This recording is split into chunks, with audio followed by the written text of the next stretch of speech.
퇴직금 3억 8천만 원, 매달 연금 95만 원. 친구들은 저를 부러워했어요. 선이야, 너는 노후 걱정 없겠다. 그런데 1년 만에 깨달았습니다. 이 속도로 가면 7년 안에 퇴직금이 바닥날 거라는 걸. 큰 돈을 쓴 것도 아닌데 어떻게 이런 일이 생겼을까요? 오늘 그 충격적인 이유를 여러분께 다 말씀드리겠습니다. 안녕하세요, 여러분. 오늘은 제 개인적인 이야기를 나눠보려고 합니다. 조금 부끄럽기도 하고 창피하기도 한 이야기지만 혹시 저와 같은 상황에 계신 분들께 도움이 될까 해서요. 저는 김선이라고 합니다. 올해 66세이고 평생 초등학교 교사로 일하다가 작년에 은퇴했어요. 38년간 아이들을 가르치며 보낸 시간. 힘들기도 했지만 정말 보람 있는 시간이었죠. 퇴직할 때만 해도 마음이 정말 여유로웠어요. 퇴직금으로 3억 8천만 원을 받았거든요. 그리고 매달 국민연금도 95만 원이 나와요. 서울 외곽에 있는 우리 아파트도 있고 친구들 사이에서는 부러움의 대상이었죠. 선이야, 너는 정말 노후 걱정 없겠다? 부러워 죽겠네. 친구 정희가 그러면서 제 어깨를 톡 치던 모습이 아직도 생생해요. 솔직히 그 말이 싫지 않았어요. 오히려 좀 자만스러웠달까요? 그래, 나는 남들보다 준비를 잘했어. 38년 동안 성실히 일한 결과야. 퇴직 첫날 밤 남편과 맥주 한잔하면서 이런 얘기를 했어요. 여보, 이제 우리 여유롭게 살 수 있겠어. 매달 95만 원씩 연금도 나오고 퇴직금도 든든하고. 그러게. 이제 좀 편하게 살자. 그동안 고생 많이 했어. 남편도 환한 미소를 지으며 잔을 부딪혔어요. 그때만 해도 정말 모든 게 완벽해 보였어요. 건강도 괜찮고 경제적으로도 여유롭고 자식들도 다 독립해서 손 안 가고 이제 내 인생의 황금기가 시작되는구나. 그런 생각이 들었어요. 은퇴 후 처음 몇 주는 정말 꿈만 같았어요. 아침에 알람 없이 자연스럽게 일어나서 여유롭게 아침을 먹고 아파트 단지 산책을 하고 38년 동안 새벽 6시에 일어나 아이들 맞을 준비하던 것에 비하면 천국 같았죠. 특히 아파트 단지에 있는 작은 꽃밭을 가꾸는 게 취미가 됐어요. 봄에는 펜지와 비올라를 심고 여름엔 베고니아와 임파치엔스를 손에 흙을 묻히며 꽃을 심고 있으면 마음이 정말 평온해졌어요. 선생님, 꽃 정말 예쁘게 키우시네요. 지나가던 젊은 엄마가 그렇게 말해주면 괜히 어깨가 으쓱해지기도 했고요. 아이들을 가르치느라 바빠서 못 해봤던 일들을 하나씩 해보는 재미가 쏠쏠했어요. 오후에는 단지 앞 카페에서 친구들과 만나는 게 일상이었어요. 정희, 미경이, 영자. 다들 비슷한 나이에 은퇴한 친구들이었죠. 아메리카노 한 잔씩 시켜놓고 수다 떠는 시간이 하루 중 가장 즐거웠어요. 요즘 젊은 애들은 정말 이해가 안 가. 그러게, 우리 때하고는 완전 다르네. 아, 그러고 보니 우리 둘째 며느리가. 이런 식으로 시간 가는 줄 모르고 떠들었죠. 가끔은 커피 한 잔으로는 부족해서 케이크도 시켜 먹고 점심때가 되면 근처 식당에서 식사도 함께 했어요. 손주들 생일이나 특별한 날이면 예쁜 옷이나 장난감도 선물했어요. 큰 손자가 할머니, 고마워요. 하면서 꼭 안아줄 때의 그 기분. 돈이 아깝다는 생각은 전혀 안 들었어요. 오히려 이런 게 진짜 행복이구나 싶었죠. 그렇게 몇 달이 지났어요. 매일매일이 여유롭고 평화로웠어요. 경제적 걱정도 없고 시간도 충분하고 정말 제 인생에서 가장 편안한 시간이었다고 생각해요. 하지만 뭔가 이상한 신호들이 조금씩 나타나기 시작했어요. 처음에는 별로 신경 쓰지 않았는데 지금 돌이켜보니 그때부터 조심했어야 했던 것 같아요. 가장 먼저 느낀 건 카드 결제일이 다가올 때의 묘한 불안감이었어요. 예전에는 매달 월급이 나왔으니까 카드값 걱정을 한 적이 없었거든요. 그런데 은퇴 후에는 카드 결제 문자가 오면 왜인지 모르게 가슴이 쿵 내려앉았어요. 아, 이번 달에 좀 많이 썼나? 그런 생각이 들면서 핸드폰으로 카드 사용 내역을 확인해 보곤 했어요. 그런데 큰 돈을 쓴 것도 아닌데 합계 금액을 보면 생각보다 많이 나와 있었어요. 여보, 이번 달 카드 값이 좀 많이 나왔네? 얼마나? 80만 원 정도? 뭘 그렇게 많이 샀어? 남편이 묻지만 딱히 뭘 많이 산 기억이 없었어요. 카페에서 커피 마신 것, 친구들과 식사한 것, 손주 옷 산 것. 하나하나는 별로 큰 돈이 아니었는데 합치니까 꽤 많은 금액이 되어 있었던 거죠. 마트에서 장을 볼 때도 변화가 생겼어요. 예전에는 카트에 이것저것 담으면서 별 생각이 없었는데 요즘에는 계산대 앞에서 고민하는 일이 많아졌어요. 특히 고기나 과일 같은 비싼 식재료들을 카트에 담았다가 다시 내려놓는 일이 늘었어요. 오늘은 고기가 좀 비싸네. 내일 다시 와서 사자. 이 과일 꼭 필요한가? 집에 있는 것도 있는데. 이런 식으로 망설이다가 결국 사지 않고 나오는 경우가 많아졌어요. 처음에는 절약하는 거니까 잘하는 거지라고 생각했는데 나중에 보니 이게 신호였던 것 같아요. 홈쇼핑도 문제였어요. 집에서 TV를 보다 보면 자연스럽게 홈쇼핑 채널을 보게 되잖아요. 건강식품, 화장품, 생활용품. 보기만 해도 다 필요해 보이더라고요. 어머, 이 건강식품 정말 좋아 보인다. 관절에도 좋다고 하고, 이 화장품 나이 들어서 써봐야겠네. 이 청소용품 하나 있으면 정말 편할 것 같은데. 이런 생각이 들면서 전화를 걸어 주문하게 되었어요. 한 번에 10만 원, 20만 원씩. 그렇게 큰 돈은 아니라고 생각했는데 나중에 보니 한 달에 20만 원에서 30만 원씩 홈쇼핑에서 쓰고 있었더라고요. 무엇보다 친구들과의 만남이 점점 부담스러워지기 시작했어요. 카페에서 만나면 커피값도 있고 식사도 함께 하게 되고 가끔 쇼핑도 같이 하게 되고 한 번 만날 때마다 3만 원에서 5만 원씩은 들었어요. 천이야, 오늘 점심 뭐 먹을까? 새로 생긴 일식집 가볼까? 좋지, 가자. 이렇게 말은 하지만 속으로는 또 돈 나가네. 하는 생각이 드는 거예요. 친구들과의 즐거운 시간인데 돈 걱정을 하게 되니까 마음이 편하지 않았어요. 그런데 이상한 게 분명히 돈을 조심해서 쓰고 있다고 생각하는데 통장 잔고는 계속 줄어들고 있었어요. 연금 95만 원이 매달 들어오는데도 말이에요. 이상하네. 그렇게 많이 쓴 것 같지 않은데. 하지만 정확히 계산해 보지는 않았어요. 대충 이 정도면 괜찮겠지 하는 생각으로 지냈죠.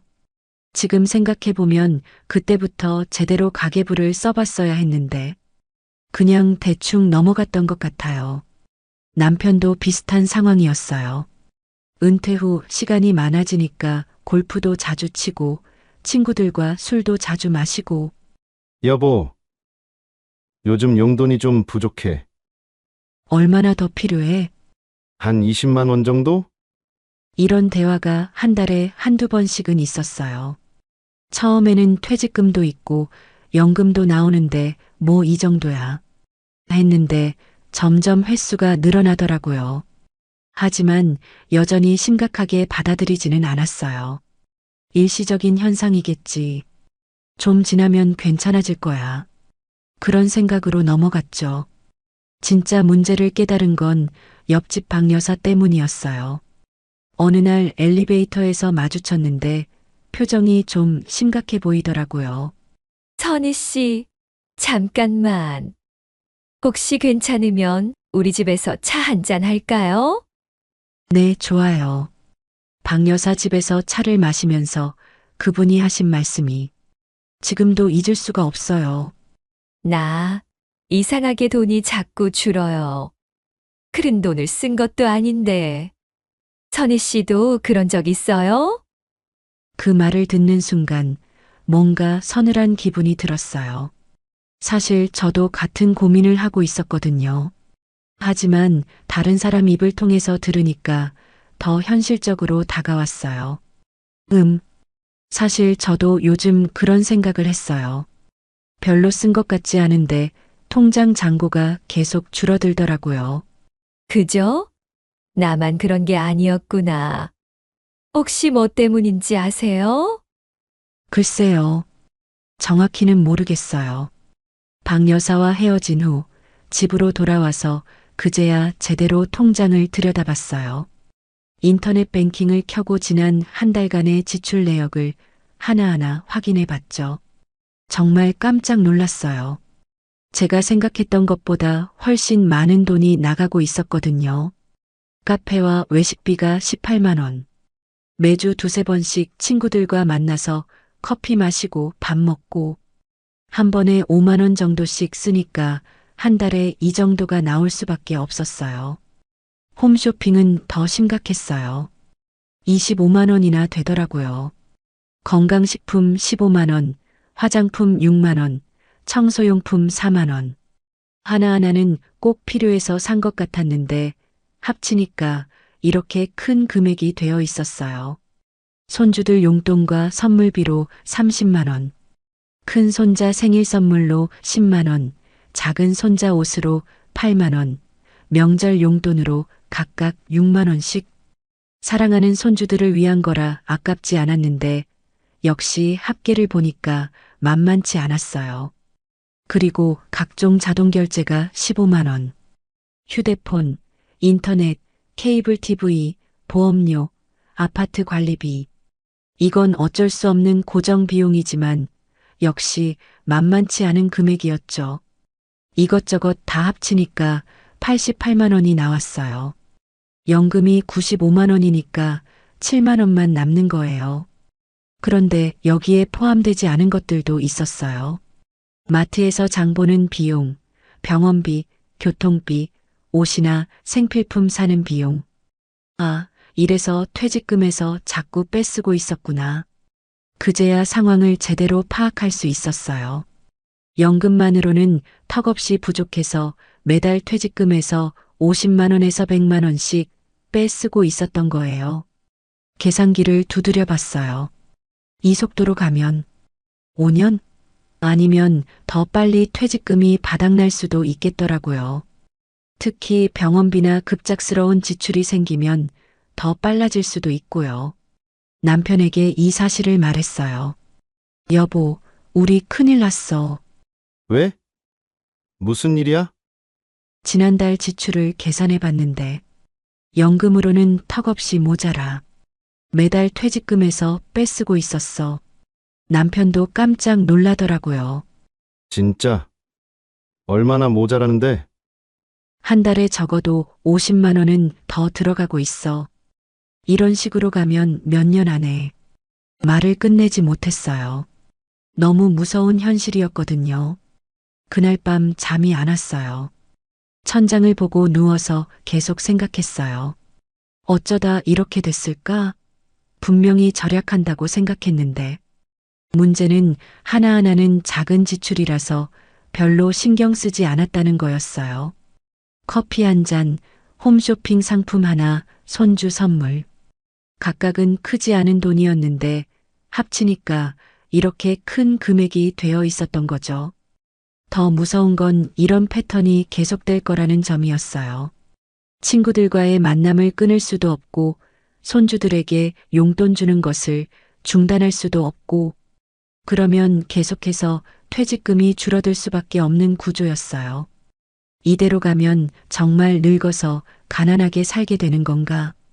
그런 생각이 들자 정말 무서웠어요. 며칠 후 마트에서 장을 보고 돌아오는 길에 동네 복지관 앞을 지나가게 됐어요. 평소에는 그냥 지나쳤는데 그날은 게시판에 붙은 안내문 하나가 눈에 들어왔어요. 퇴직 후 조용히 가난해지는 사람들의 소비 습관. 제목을 보는 순간 가슴이 뜨끔했어요. 조용히 가난해지는 사람들이라는 표현이 마치 저를 두고 하는 말 같았거든요. 처음에는 그냥 지나가려고 했어요. 뭐 대단한 얘기겠어? 절약하라는 뻔한 소리나 하겠지. 하지만 발걸음이 자꾸 멈춰지더라고요. 결국 안내문을 자세히 읽어봤어요.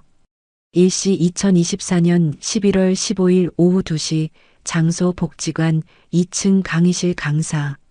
김재훈 재정설계사 대상 퇴직 후 가게 관리에 관심 있는 분 참가비 무료. 그냥 한번 들어볼까?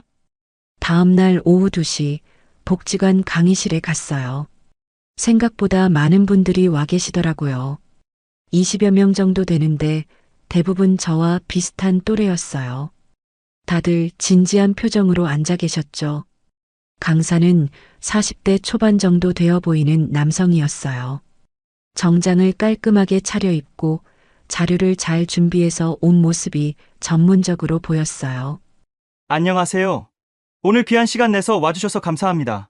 인사를 마친 강사가 첫 마디를 했는데 정말 충격적이었어요. 당신의 자산을 갉아먹는 건 투자 실패가 아니라 소비 습관입니다. 그 말을 들으니까 등골이 서늘해지더라고요. 마치 제 속마음을 들여다본 것 같았거든요. 대부분의 분들이 퇴직 후 경제적 어려움을 겪을 때 투자를 잘못했나, 연금이 부족한가 이런 생각을 하십니다. 물론 그런 요인도 있지만 실제로는 작은 소비 습관의 변화가 더 큰 영향을 미치는 경우가 많습니다. 강사는 PPT를 넘기면서 계속 설명했어요. 퇴직 후에는 시간이 많아집니다. 그런데 이 시간을 어떻게 보내느냐가 가계에 큰 영향을 미치죠. 카페에서 친구들과 만나는 횟수가 늘어나고 집에서 TV를 보는 시간이 늘어나면서 홈쇼핑에 노출되는 시간도 길어집니다. 정말 제 얘기 같았어요. 옆에 앉은 할머니도 고개를 끄덕이시는 걸 보니 비슷한 상황이신 것 같았어요. 그리고 자녀, 손주들에 대한 지원도 문제가 될 수 있습니다.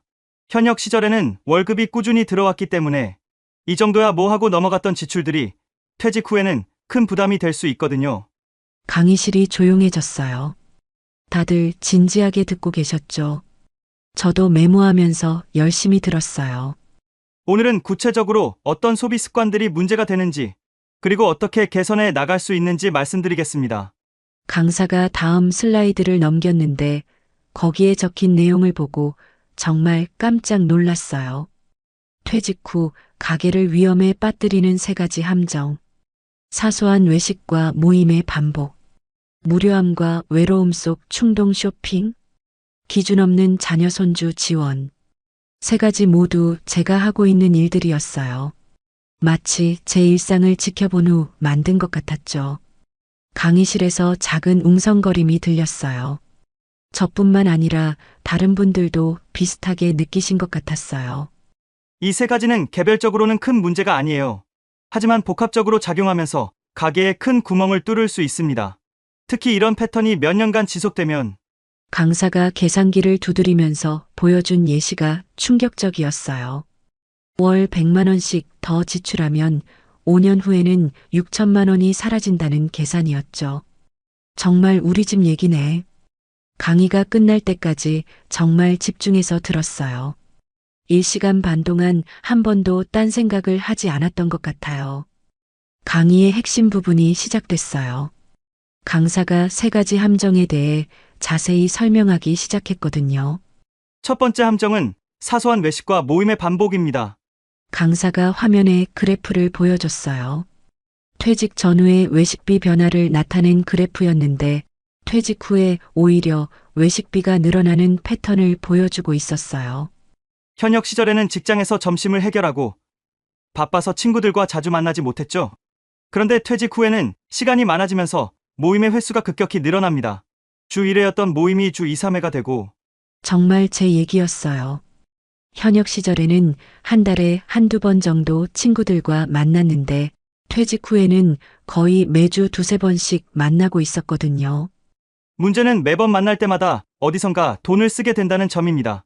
카페에서 커피, 식당에서 식사, 때로는 쇼핑까지 한 번에 3만 원에서 5만 원씩 쓰면 한 달에 20에서 30만 원이 나갑니다. 옆에 앉은 할머니가 작게 맞아 하고 중얼거리시는 소리가 들렸어요. 두 번째 함정은 무료함과 외로움 속 충동 쇼핑입니다. 이번에는 홈쇼핑 관련 통계를 보여줬어요. 50대 이상 연령층의 홈쇼핑 구매 패턴이었는데 퇴직 후 급격히 늘어나는 것을 확인할 수 있었어요. 집에서 TV를 보는 시간이 늘어나면서 자연스럽게 홈쇼핑에 노출되는 시간이 길어집니다. 그리고 무료하거나 외로울 때 충동적으로 구매하게 되죠. 정말 뜨끔했어요. 제가 홈쇼핑을 보는 이유가 바로 그거였거든요. 심심하거나 혼자 있을 때 TV를 틀어놓고 보다가 이거 하나 있으면 좋겠다 싶어서 주문하게 되는, 특히 건강 관련 제품의 경우 내 몸을 위한 투자라는 명분으로 구매를 정당화하기 쉽습니다. 하지만 대부분 실제로는 그렇게 필요하지 않은 경우가 많죠. 저희 집 서랍에 쌓여있는 건강식품들이 생각났어요. 먹다 말다 하는 것들이 몇 개나 되는지. 세 번째 함정은 기준 없는 자녀 손주 지원입니다. 이 부분에서 강의실이 더욱 조용해졌어요. 아마 많은 분들이 공감하는 부분인 것 같았어요. 자녀와 손주에 대한 사랑은 당연합니다. 하지만 퇴직 후에는 수입이 제한적이기 때문에 지원에 대한 명확한 기준이 필요해요. 현역 시절의 감각으로 지원을 계속하면 가계에 큰 무리가 올 수 있습니다. 강사가 실제 사례를 들어 설명했어요. 어떤 분은 아들이 전세금이 부족하다고 하자 2천만 원을 바로 송금하셨어요. 우리 아들을 도와주는 게 당연하지 하는 마음에서요. 하지만 그 2천만 원으로 몇 년간의 생활비를 충당할 수 있었다는 점을 간과하셨죠. 그 순간 저도 비슷한 경험이 떠올랐어요. 큰아들이 작년에 엄마 전세금이 좀 부족해서 하길래 별 고민 없이 2천만 원을 보내준 적이 있었거든요. 그때는 우리 아들 도와주는 게 당연하지. 퇴직금도 있는데 뭐 했는데 지금 생각해보니 그 돈이 있었다면 몇 달 더 여유롭게 살 수 있었을 텐데. 물론 정말 급한 상황이라면 도와줘야겠죠? 하지만 사랑과 무분별한 지원은 다릅니다. 자녀도 부모의 경제 상황을 이해할 필요가 있어요. 강사의 설명을 들으면서 마음이 복잡해졌어요. 지금까지 사랑이라고 생각했던 것들이 사실은 가게를 어렵게 만드는 요인이었다는 걸 깨달았거든요. 이 세 가지 함정의 공통점은 좋은 의도에서 시작된다는 점입니다. 친구들과의 우정, 자신에 대한 투자, 가족에 대한 사랑, 모두 나쁜 것이 아니에요. 하지만 퇴직 후에는 이 모든 것에 기준과 한계가 필요합니다. 정말 많은 생각이 들었어요. 지금까지 제가 당연하다고 생각했던 것들을 다시 한번 점검해 봐야겠다는 생각이 들었죠.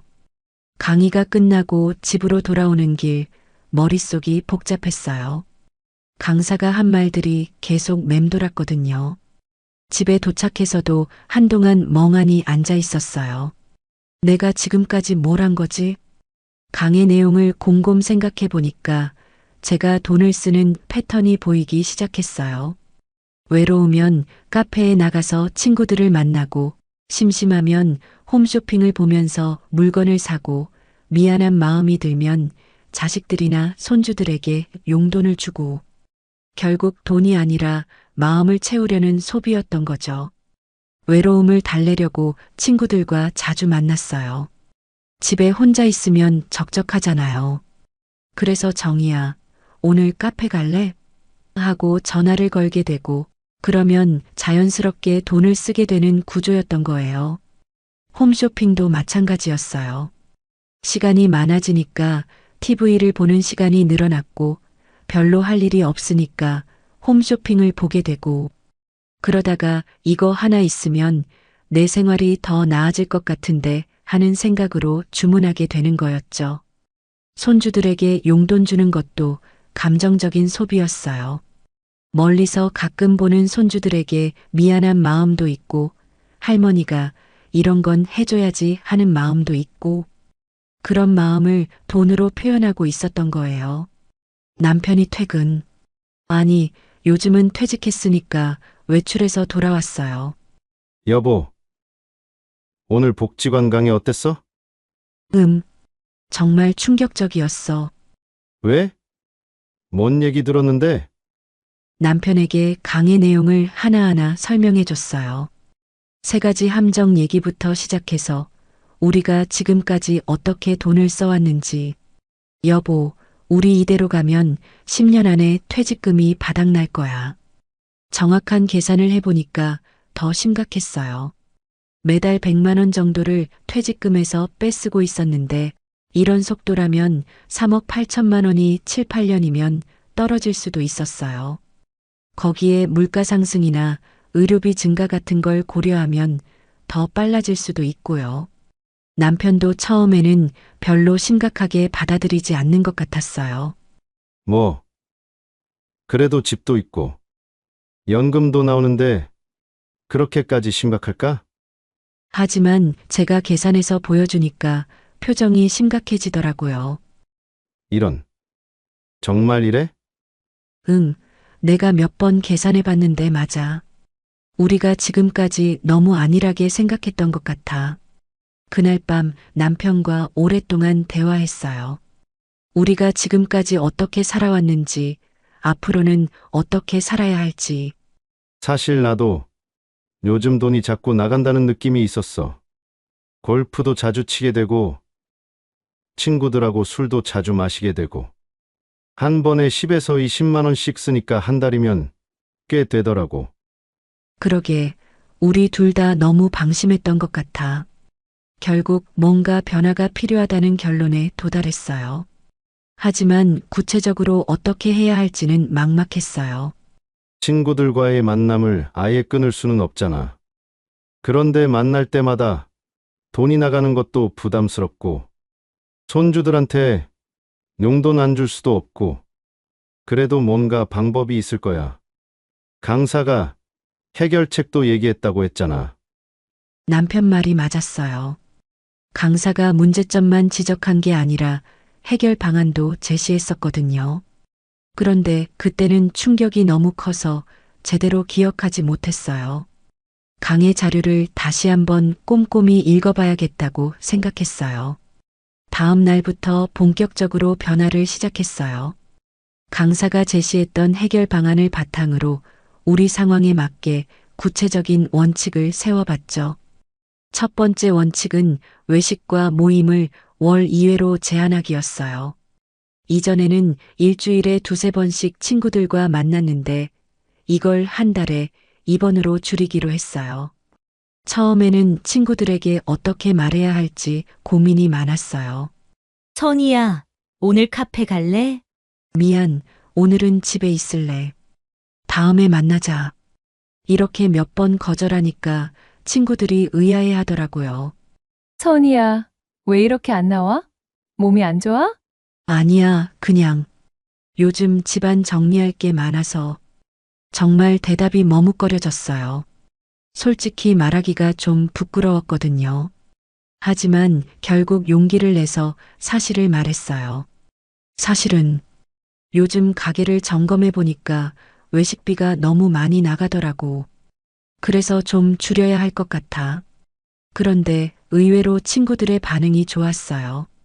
아, 나도 사실 그런 생각하고 있었어. 요즘 지출이 부담돼서. 먼저 고백하니까 다른 친구들도 하나둘 비슷한 이야기를 하더라고요. 결국 우리 모두 비슷한 고민을 하고 있었던 거예요. 그러면 우리 만나는 횟수를 좀 줄이는 대신 만날 때는 더 의미 있게 만나자. 좋은 생각이야. 매번 카페에서 만나지 말고 가끔은 집에서 만나는 것도 좋을 것 같고, 친구들이 이해해 주니까 마음이 한결 편해졌어요. 두 번째 원칙은 홈쇼핑은 하루 대기 후 결정하기였어요. 이전에는 홈쇼핑을 보다가 마음에 드는 제품이 있으면 바로 전화를 걸어서 주문했거든요. 그런데 이제는 메모지에 제품명과 가격을 적어놓고 하루 기다린 후에 정말 필요한지 다시 생각해 보기로 했어요. 신기하게도 하루만 기다려봐도 생각이 많이 바뀌더라고요.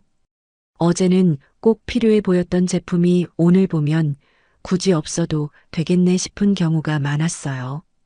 특히 건강식품 같은 경우는 더욱 그랬어요.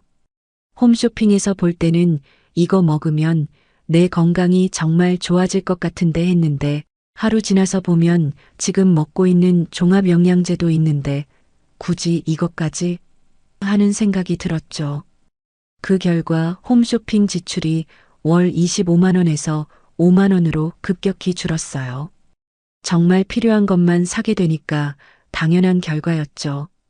세 번째 원칙은 자녀 지원은 비상시에만이었어요. 이게 가장 어려운 부분이었어요. 아이들에게 어떻게 말해야 할지 정말 고민이 많았거든요. 큰아들에게 전화를 걸어서 솔직하게 상황을 설명했어요. 승우야, 엄마가 너한테 할 말이 있어. 네, 엄마. 요즘 가게를 점검해 보니까 우리도 앞으로 좀 더 계획적으로 살아야 할 것 같아. 그래서 앞으로는 정말 급한 일이 아니면 경제적 지원은 어려울 것 같다. 처음에는 아들이 의외라는 표정을 짓더라고요. 엄마, 무슨 일이에요? 어려운 일 있으세요? 아니야, 어려운 건 아니고. 그냥 좀 더 계획적으로 살려고 해. 우리도 나이가 들어가면서 의료비나 이런 것들이 늘어날 수 있잖아. 아, 그렇구나. 엄마, 그동안 저희한테 많이 도움 주셔서 정말 감사했어요. 이제 저희가 더 독립적으로 살아야죠. 다행히 아들이 이해해줬어요. 오히려 그동안 너무 의존했던 것 같다면서 미안해 하더라고요. 이 세 가지 원칙을 실천한 지 3개월이 지났어요. 놀라운 변화가 생겼죠. 매달 통장에 80만 원에서 100만 원이 남게 됐어요. 퇴직금을 빼쓰지 않아도 연금만으로 생활할 수 있게 된 거예요. 처음에는 친구들과 덜 만나니까 조금 심심하기도 했어요. 하지만 대신 집에서 할 수 있는 취미를 찾아봤어요. 독서도 하고 요리도 새로 배워보고 온라인 강의도 들어보고 무엇보다 큰 변화는 마음가짐이었어요. 돈에 대한 불안감이 많이 사라졌고 내 인생을 내가 통제하고 있다는 자신감이 생겼어요. 자녀들과의 대화에서도 돈 얘기가 줄어들어서 더 편안해졌고요. 지금 이 영상을 보고 계신 여러분께 말씀드리고 싶어요. 조용히 가난해지는 건 하루아침에 일어나는 일이 아니에요. 작은 소비 습관들이 쌓여서 몇 년에 걸쳐 일어나는 일이죠. 하지만 그걸 멈추는 건 오늘부터 가능합니다. 늦기 전에 지금 시작하세요. 여러분의 소중한 노후를 지키세요. 영상 끝까지 봐주셔서 감사합니다. 도움이 되셨다면 구독과 좋아요 부탁드립니다. 퇴직금 1억 2천만 원. 36년 직장 생활의 전부였습니다. 도시에서는 그 돈으로 숨쉬기도 힘들었습니다. 매달 250만 원씩 나가니까 5년도 못 버틸 상황이었거든요. 그래서 아내와 함께 결심했습니다. 고향으로 내려가자. 지금은 한 달에 150만 원으로 살고 있습니다. 돈은 줄었지만 놀랍게도 불안도 함께 줄어들었어요. 오늘 그 이야기를 여러분께 모두 들려드리겠습니다. 66살 박성우입니다. 서울에서 33년간 회사를 다니며 두 아들을 대학까지 보냈고 작은 전셋집 하나에서 우리도 그래도 잘 버텼다 싶었는데 퇴직하고 나서 딱 2달 만에 그 생각이 얼마나 순진했는지 깨달았습니다. 퇴직하던 그날을 지금도 생생히 기억합니다. 회사에서 마지막으로 사무실 문을 닫고 나오는데 낡은 엘리베이터 버튼을 누르면서 스티커 자국이 그대로 남은 벽면을 바라봤어요. 그 순간 이제 여길 다시 올 일은 없겠구나 하는 생각이 들면서 갑자기 모든 게 조용해졌습니다. 회사 앞 도로의 자동차 소리도 바람 소리도 심지어 제 발걸음 소리까지도 묘하게 멀게 들렸어요. 마치 세상과 한 겹의 유리막이 생긴 것 같았달까요? 38년이라는 시간이 한순간에 끝나버린다는 것이 이렇게 허전할 줄은 몰랐습니다. 아내가 기다리고 있던 치킨집으로 갔습니다. 퇴직 기념이라고 치킨 한 마리에 생맥주 2잔을 시켰죠. 아내가 잔을 들어 건배하자고 했습니다. 여보, 고생 많았어. 이제 좀 쉬어. 우리도 이제 좀 살자. 그 말에 저도 모르게 웃음이 났습니다. 치킨은 평소보다 더 바삭하게 느껴졌고 맥주는 유독 시원했어요. 그때까지만 해도 앞날에 대한 막연한 기대가 있었거든요. 그래, 이제 출근 안 해도 되니까 아침에 눈치 안 보고 일어날 수 있겠지. 평일 낮에 영화도 볼 수 있고 주말마다 여행도 다니고. 그렇게 우린 정말로 웃었습니다. 하지만 지금 돌이켜보면 그날이 우리가 마지막으로 밝게 웃은 날이었어요. 그 이후로는 웃을 일이 줄어들기 시작했고 퇴직금이 한 칸씩 빠져나가는 걸 보며 점점 말수도 눈빛도 줄어들었습니다. 다음 날 아침이었어요. 평소 같으면 출근 준비로 분주했을 시간인데 시계는 8시를 지나고 있었고 거실은 너무 조용했습니다. 아내는 식탁에 앉아 신문을 펼쳐놓고 있더군요. 그런데 한 줄도 읽지 않고 멍하니 창밖만 바라보고 있었어요. 그러다 혼잣말처럼 이렇게 말했습니다. 이젠 뭐하지? 너무 조용하고 가느다란 목소리라 대답도 못했습니다. 그 순간 퇴직이라는 게 단순히 일을 그만두는 게 아니라 삶의 리듬 자체가 사라지는 것이구나 하는 걸 느꼈어요. 괜히 핸드폰을 집어들었다 놓았다 하면서 저도 모르게 아이들 번호를 눌러봤습니다. 혹시 오늘은 전화가 오지 않을까 하고요. 그렇게 며칠을 기다리다 정말로 전화가 한 통 왔습니다. 아빠. 그게 이번에 학기 등록금이 좀 부족해서요. 그 말에 그래, 알겠다 하고 전화를 끊는데 마음 한켠이 이상하게 허전했습니다. 전화를 받기 전에는 목소리라도 들을 수 있겠지 했지만 막상 듣고 나니 나는 여전히 지갑이고 보호자고 돈줄이구나 싶더라고요.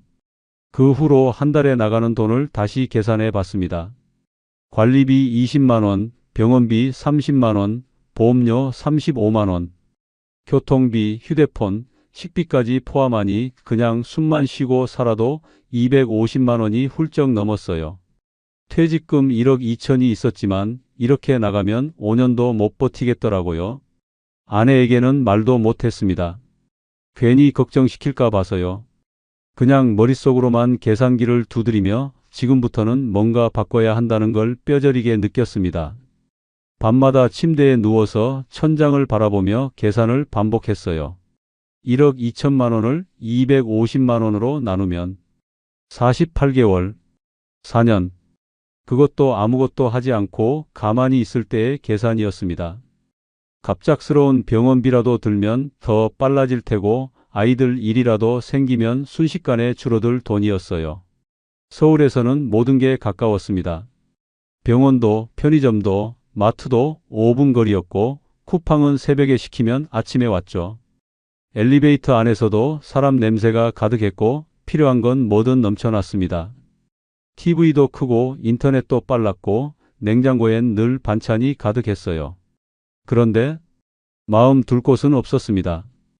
베란다 너머로는 항상 다른 집의 불빛, 오가는 택배기사님, 붐비는 주차장 소리. 그런데 정작 우리 부부는 서로의 얼굴을 하루에 몇 번이나 마주쳤는지도 기억이 안 나더라고요. 어느 날 아내가 베란다에 서서 멍하니 핸드폰을 보더라고요. 그날 밤 아내가 본 유튜브 영상은 키촌 부부가 직접 재배한 감자로 만든 감자전이었죠. 그때 아내가 먼저 말했습니다. 우리도 저렇게 살면 안 될까? 내려가자, 고향. 그 동네로. 고향은 달랐습니다. 어릴 적 친구는 다 떠났고 부모님 지인들도 대부분 돌아가셨고 집도 오래돼 페인트가 벗겨져 있었죠. 하지만 그 땅엔 아직도 논이 있었고 하늘은 더 넓었고 아침마다 닭 우는 소리가 아직도 그 동네에 머물러 있더라고요. 아내가 말했습니다. 여보, 여긴 뭔가 시간이 천천히 가는 것 같아. 그 말에 저도 모르게 대답했습니다. 그러게. 지금까지 우린 너무 빨리만 살았던 것 같아. 그날 밤 둘이 앉아 마당에 난 잡초를 한참 바라보다가 말없이 고개를 끄덕였죠. 여기서 다시 살아보자. 사람 많은 도시 말고 적어도 마음 붙일 곳이 있는 곳에서. 그렇게 우린 내려왔습니다. 첫 해는 정말 힘들었습니다. 서울에서 쓰던 전기밥솥, 커피포트 같은 건 여기선 전기도 약하고 물도 달라서 속도도 느리고 고장도 잦았죠. 내려온 지 한 달쯤 됐을 때였어요.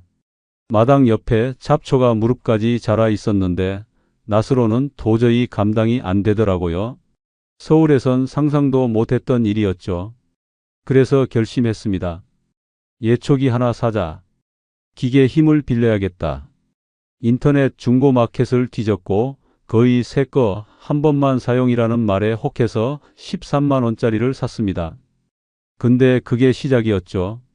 물건은 집 앞까지 잘 왔습니다. 생긴 건 멀쩡했어요. 시동도 걸렸습니다. 그런데 10분 돌리자마자 연기가 나고 시동이 꺼지더니 다시는 안 켜지더라고요. 동네 마을회관에 들고 갔죠. 한 어르신이 보시더니 이건 부품도 없어서 버려야 되는 거유. 순간 멍했습니다.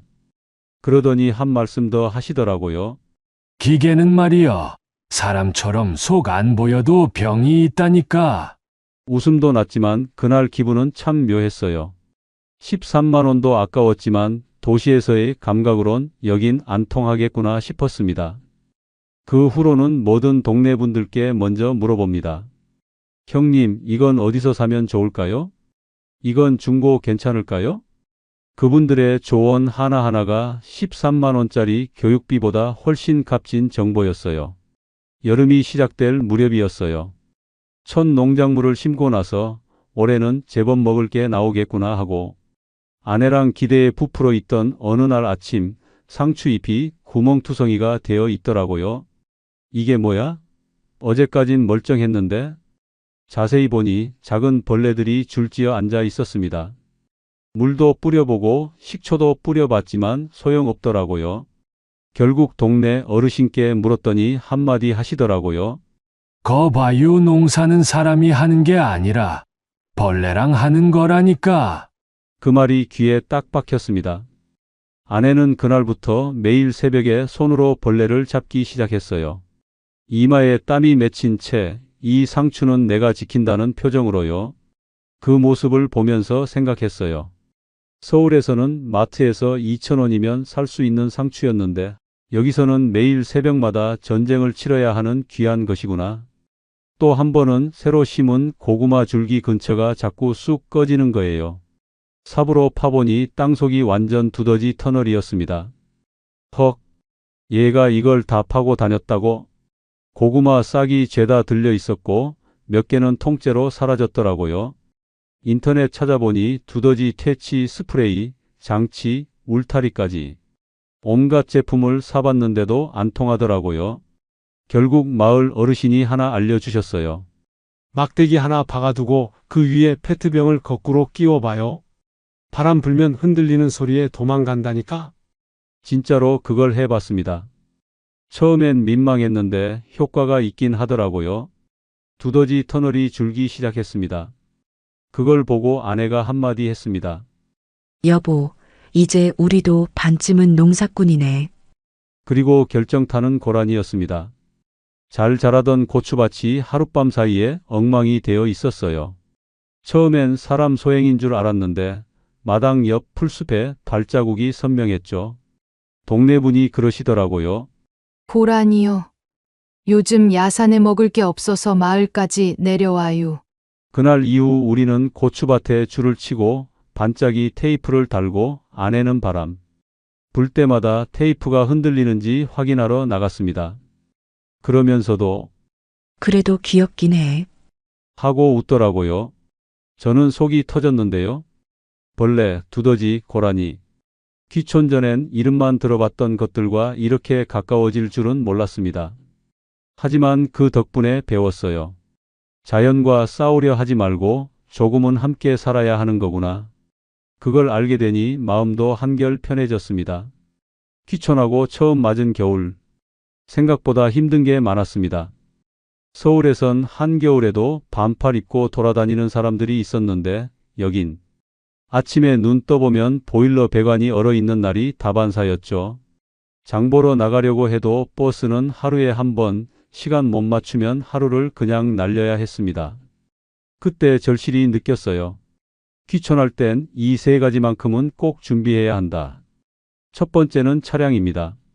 차는 필수예요. 처음엔 차 없어도 되겠지 싶었습니다. 서울에선 버스, 지하철, 택시가 넘쳐났으니까요. 그런데 여긴 버스가 하루 한 번뿐이고 가장 가까운 병원이 차로 40분 거리더라고요. 아내가 감기 기운 있어서 병원 가자고 했던 날, 기다렸다가 내일 갈까? 그 말이 참 미안했어요. 마트, 우체국, 행정센터. 다 차 없이는 갈 수 없는 거리에 있었습니다. 귀촌은 자연으로 가는 게 아니라 차로 가는 겁니다. 이건 정말 확실히 말씀드릴 수 있어요. 두 번째는 이웃 인사입니다. 먼저 웃는 사람이 오래 가요. 시골살이의 진짜 핵심은 관계입니다. 처음 마을회관 들어가는데 얼마나 어색하던지. 그런데 제가 먼저 안녕하세요. 이번에 내려온 박성우입니다. 하고 인사하자 어르신들이 금방 마음을 열어주셨습니다. 그중 한 분은 아, 너 그 방 노인네 막내 아들이제? 하시더니 고구마 심는 법부터 장날 좋은 가게까지 하나하나 알려주시더라고요. 여긴요, 누가 더 오래 살았는지가 아니라 누가 먼저 인사했는지, 누가 먼저 웃었는지가 오래 갑니다. 그 이후로는 동네에 짖는 소리에도 웃음이 나더라고요. 아, 저 집도 택배 왔구먼. 하고요. 세 번째는 생활비 계산입니다. 생각보다 전략이 아니에요. 다들 시골은 싸잖아라고 생각하지만 막상 살아보면 나가는 돈이 다르게 새어 나갑니다. 겨울엔 난방비가 장난 아니고 차 기름값, 정비비, 눈 치울 도구까지 도시보다 더 나가는 부분도 많아요. 저희는 결국 거실에서만 생활하는 한방살이로 겨울을 났습니다. 전기장판 2개, 작은 온풍기 하나. 처음엔 불편했는데 나중엔 그 안에서 둘이 따뜻하게 밥 먹는 게 오히려 더 좋았습니다. 요즘엔 장날 전날 전단지 보고 세일하는 품목 정해서 미리 장 보러 가요. 5,000원 아끼는 게 뭐 대수냐 싶지만 그 재미가 쏠쏠합니다. 그러다 보니 소비보다 생활을 계획하게 되더라고요. 날마다 벌레를 잡고 마당에 떨어진 낙엽을 쓸고 보일러가 얼진 않았나? 새벽마다 확인하는 게 어느새 일상이 됐습니다. 몸은 매일 피곤했는데 마음은 이상하리만큼 편안해졌습니다. 아침이면 아내가 바구니 하나 들고 마당에 나가 쑥이며 냉이를 따왔습니다. 저는 그걸 다듬고 찬물에 여러 번 헹궈서 삶을 준비를 했죠. 그러면서 자연스럽게 이건 데쳐서 무쳐볼까? 저건 냉이 된장국이 딱이겠네? 그런 대화가 오가는 걸 보며 문득 깨달았어요. 서울에선 이런 말을 한 적이 거의 없었구나. 점심이면 된장국이 끓고 저녁엔 마당에 솥을 올려 고구마를 찌고 밥상은 단출했지만 그 안에는 함께 준비한 시간, 손길, 마음이 담겨 있었습니다. 그렇게 하루하루가 흘렀습니다. 새벽엔 서늘한 공기 속에 눈을 뜨고 해는 천천히 지고 밤이면 멀리서 개 짖는 소리가 들렸습니다.